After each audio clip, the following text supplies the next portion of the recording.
ready to charge everybody, including myself, because at times leadership is not just about what you bring, it's sometimes about what you can also get. So, my name is Sidikat Folami. That has been spoken about already. Beyond textile, climate, that's just my identity in the last 3 years. But I've been in business for about 18 years. So before textile, there is a lot. So I'm going to drop that. I'm going to drop that textile part today and pick up the leadership aspect. Gladly, I've been in the leadership part, leading organizations in the last 10 years, so I understand what it is for us to be here today. So I'll be speaking around power up to build and lead. That's turning global challenges into opportunities. So my talk is around, I think the entire topic is around youth, peace, and security, where insecurity and unemployment is driving youth-led migration. Well, in the world of today, the most successful diplomats are not just negotiators, not just talking. They are problem solvers, they are system builders, and globally positioned leaders. Okay, there's no slide, there's no problem. I'll take it. I thought you could see what I'm talking about. So, if you look around you, in a country where there are lots of challenges, that is a perfect place where solutions and opportunities lie. A country that is well developed with limited challenges, I can bet you there will be limited opportunities there.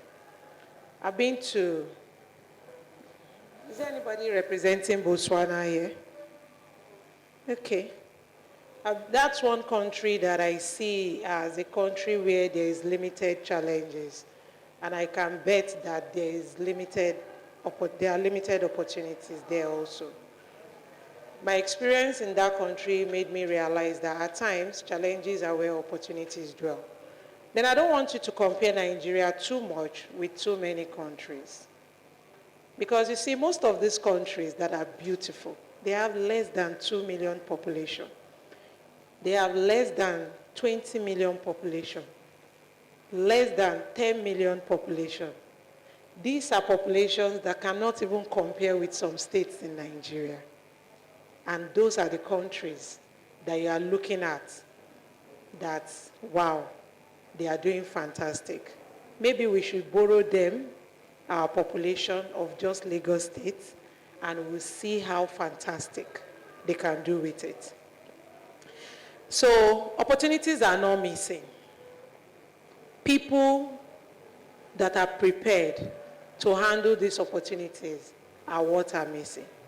I was in a room like 4 years ago, and the host posed the question, and I'm throwing it to you now. How many people want to be a billionaire in this room? Fantastic. But are you ready to be a billionaire tomorrow morning? Not future plan, tomorrow morning. Tomorrow morning, a billionaire. So that means you have your organizations, you have your team, you have systems working for you, money flowing abroad, money flowing everywhere. You have the connections. You can take a meeting from like 10, 20 directors within 24 hours. You can quickly meet with the president of Nigeria, United Nations, everything when they call you. You know that people want to be Mofelo, be Dangote. How do they sing that song?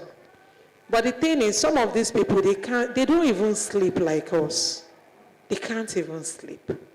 You see, the current war that is affecting petroleum, I can bet you the amount of meetings that Dangote has been in since that thing started. I was in a room and they were like, is Dangote's fuel not supposed to be cheap by now? It is. But remember, that refinery was not built on Dangote's money alone. They are investors. And the first thing an investor cares about is to cash out, is ROI. And this is the time that they can get that ROI. And you are telling us that the fuel should be cheap. Cheap for where? The moment a market hits it, that is when the investors can get their money. That is the market peak for them. So that is when those meetings are happening. So you can see that it's not that opportunities are not missing, but the people that are prepared to solve it are the ones missing. And that is why you have to build, not just for now, but for the future. Don't throw away whatever you are doing, but think ahead. So in the world of diplomacy, opportunities don't go to people who are just passionate. They go to people who are prepared, informed, and already contributing to solutions. I remember during COVID, and I've been in the training and development sector like I did in the last 10 years. And what I was telling most of my people that period is that, can you start picking up other skills? Because you see, at the end of the COVID era, opportunities will sprout. But then, the thing is, are there people that are ready to capture this opportunity? And that is why you see, in fact, a lot of tech people, bankers, after COVID, their migration was very, very huge because the world was needing them just like the medical practitioners. And that's how it is. So the reality and the problem is that we're talking about today is migration, unemployment, climate pressure. Climate pressure is very big now. And then insecurity. You see, there are many young people that want to do so much. But at the same time, when it comes to insecurity, they are the most vulnerable.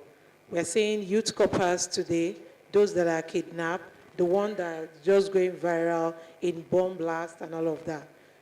Not all of them are just going there just because of NYSC. Some are following their passion to make a change, but they met something else.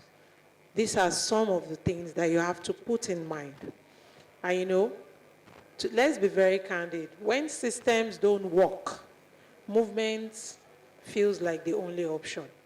Because when you look at the dollar rate, the exchange rate, the opportunity to even, for those who want to go and clean, work in the stadium and all of that, it seems that that is what is going to work. But when the system works, migration is not going to be a solution. It might just be part of the passion that you are fulfilling. So what if these are not just problems? What if they are signals? Signals for you to look at where you can talk from, at where you can tap into opportunities. Signals that something is not working and you can make it work.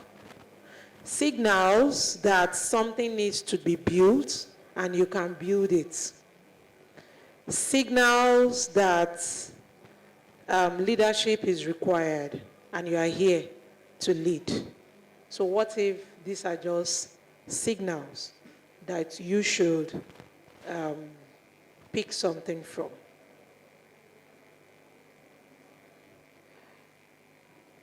Sorry, I wasn't using my slide before. So migration, like I said, is not a problem. It is a signal. It is telling you there are no strong economic system currently in Nigeria. There are no, there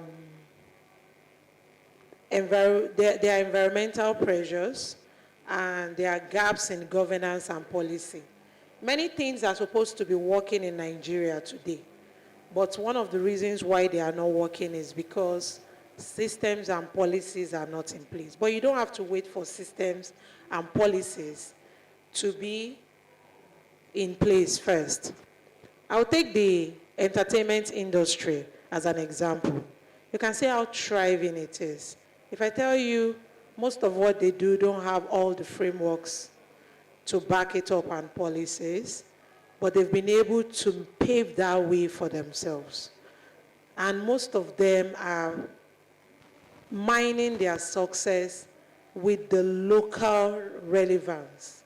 They may be flying abroad and everything, but still their local content, their local relevance is still what is making them what you see.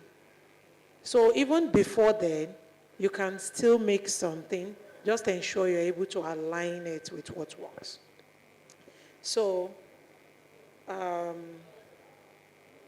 what is broken and how we fix it is what we should look into.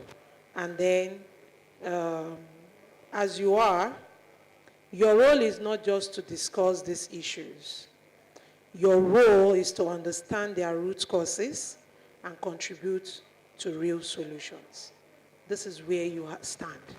Not just, you are the voice, and you have to make your voice count. You have to be in those rooms to speak to these problems, because when you are in those rooms, you stand to make policies and systems work. You negotiate. You speak for many. So take this as signal. So now, who respond to most of these questions? Leaders are the ones that respond. Leaders are the ones who see these signals and respond to these signals. And leadership is not just a title.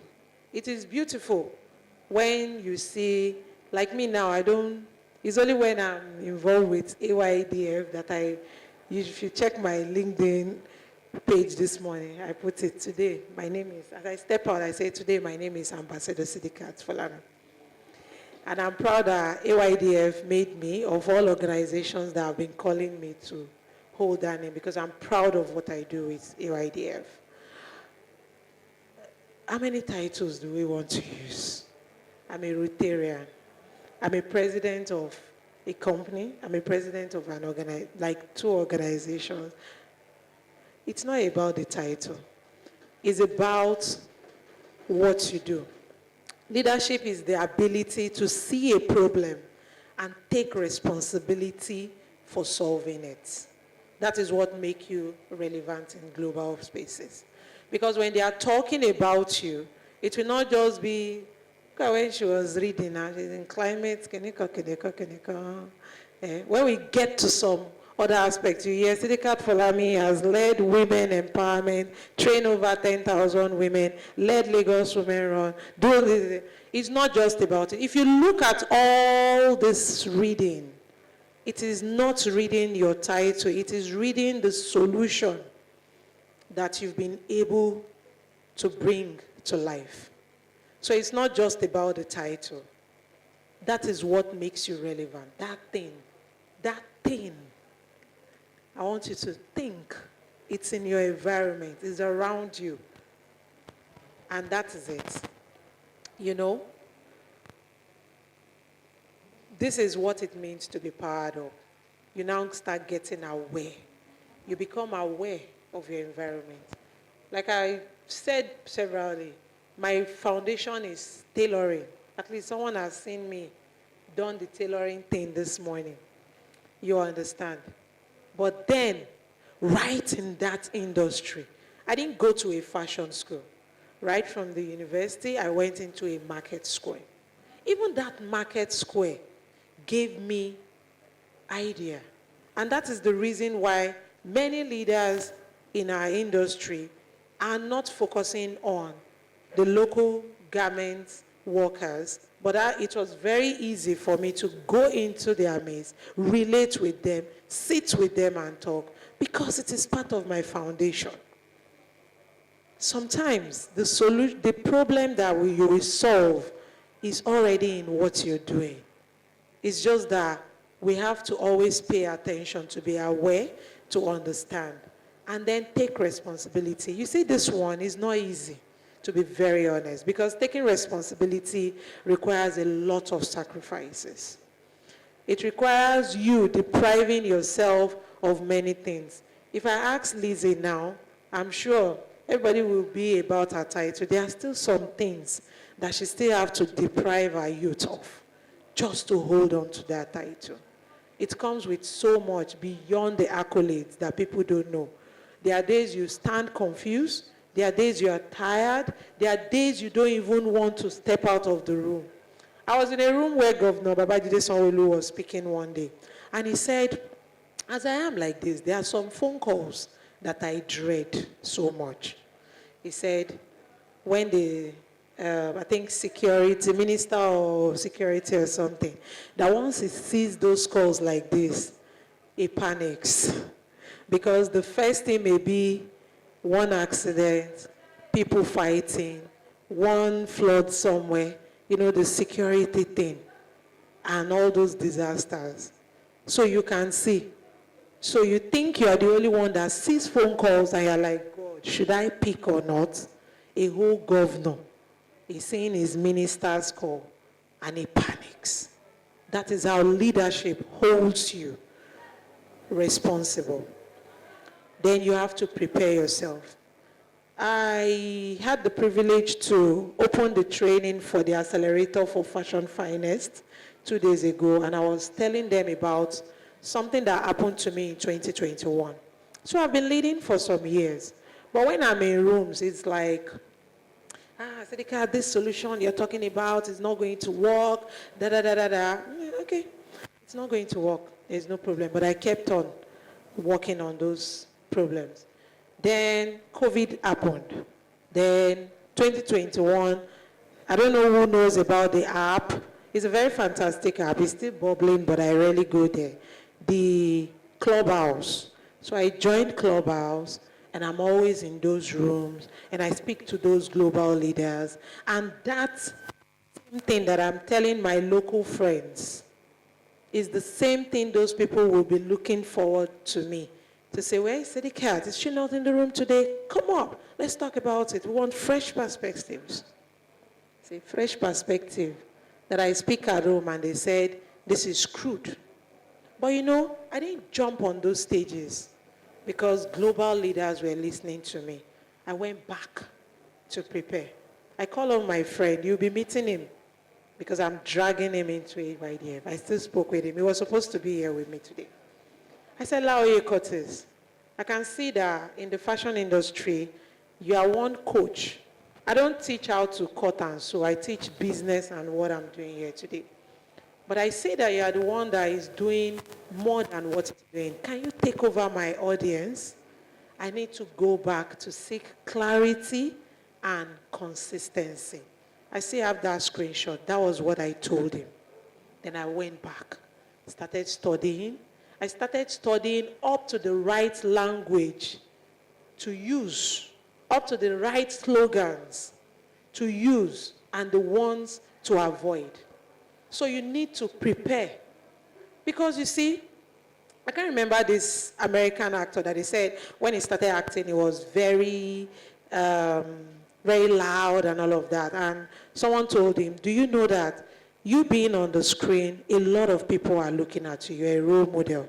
You have to cut that part because you have the aura to either make or break people with your lifestyle. And he's one of the most successful, I can't remember his name now.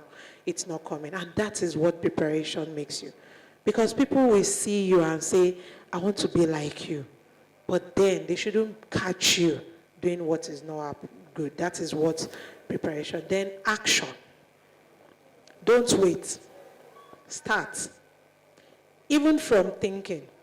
Start. Even if it is just your LinkedIn post. Even if it's just bringing people together like we're doing today. Just start from somewhere. Because at times, you get feedback from those places. I did a perfect job last year, and by January, I got my first order to deliver, and problem rear its biggest head. And I realized that we've not even found out anything about it. Imagine if I didn't start then. Imagine. And we started it, and they said, okay, produce this thing. Then we realized there was scarcity. We realized there was distance. We realized logistic. We realized size. But first thing that we've been able to take out of the road was design. And it was because the moment this idea came, we worked on it. You see, when you start taking action, it will even open your mouth to brag because you know what you're talking about. You've seen it all. So this is also what I mean to power up. Powering up is not just motivation, it is a decision that you must take. So I said, be aware, take responsibility, prepare, and then take action. And let me elevate this for you. Powering up means becoming globally relevant. It means understanding international issues, even though you are working with local context. It means thinking beyond your environment. And it means preparing yourself to sit at the decision-making tables, because you cannot lead globally if you are only thinking locally. You cannot lead globally if you are only thinking locally. Even though we are saying we are stopping migration, you see, sometimes localism is about even borrowing some of those ideas, going out there and bringing them. You'll be able to. So you think globally as well, then you'll be able to see what has worked and what can still work. So just like I've been sharing, when you see, you ask yourself, is this just a problem or is it an opportunity? You have to define what you're saying. If it's a problem and if it is an opportunity, then that question can create a change, and it will let you realize that global relevance begins when you start solving real problems. Global relevance begins when you start solving real problems. So build systems and create opportunities. I realized that I started doing something recently in my business. I realized when I do something, I no longer know how to think about customers. I now start thinking about job creations. I realize when my assistants are taking notes, they start working on, I realize that my team, when they start working on anything, I start telling them, calculate the number of hours, the number of people. They will be able to say, okay, how many people can we give this job? How many thousands? You see, that is you thinking about how you can build systems and create opportunities. So when you solve this problem, you'll be able to now understand where you can start creating opportunities. Because if we build, we reduce the need to leave. I can tell you, there are people right here in Nigeria that are making cool money, thousands of dollars monthly. Most of them don't leave this country. They only go out just for maybe meetings, vacations, and all of that. In this same country where minimum wage is very difficult for some people to earn. So what makes you valuable as a young diplomat is the knowledge that you acquire.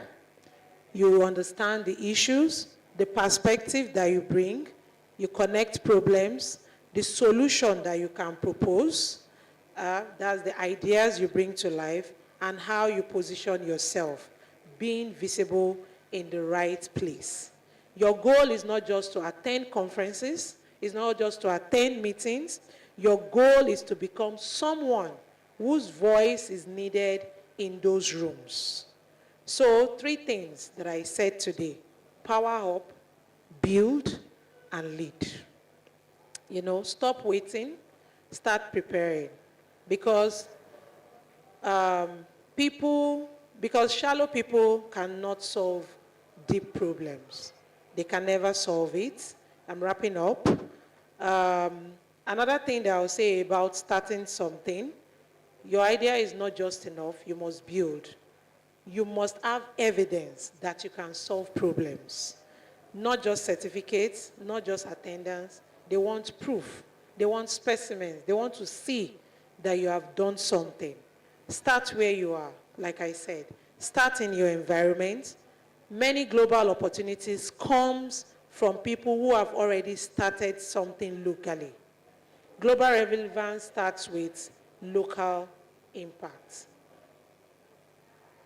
It is usually when you are able to relate it that is.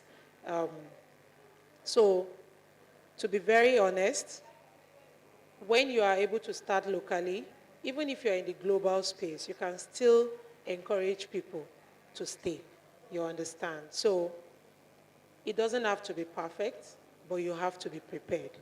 You know, in the next 2 to 5 years, some of you will sit in rooms, some of you are already sitting in those rooms that are shaping policies, shaping decisions, deciding funding, deciding allocations. You see, people can write grants and everything till tomorrow. It is in rooms like this that they take those decisions that will fund most of those projects. Because okay, so I'm asking, will you be there as an observer or as a potential clapper or as a contributor? As a contributor.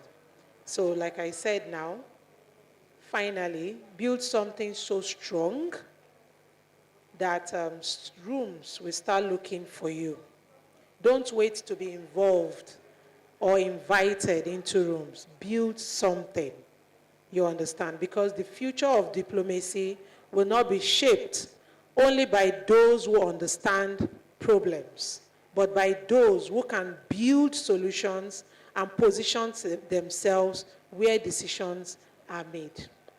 The future does not belong to those who wait. It belongs to those who power up, build, and lead. Thank you very much.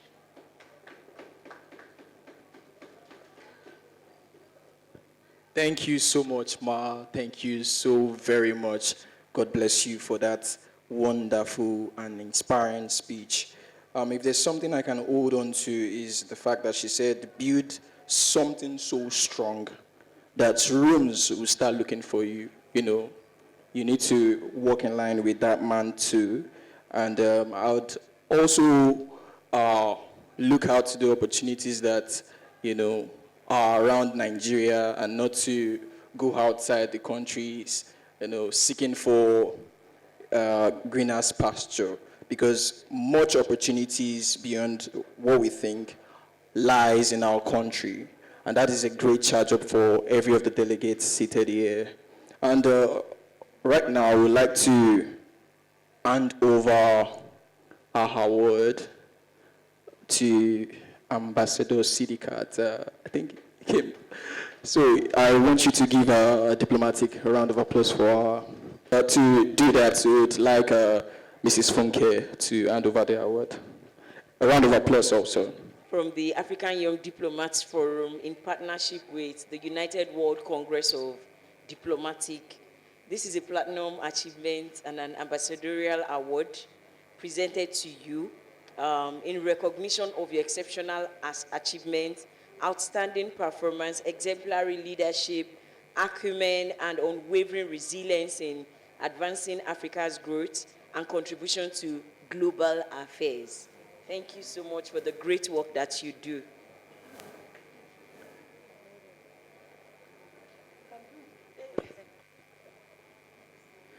Diplomatic applause, everyone. That's what she said.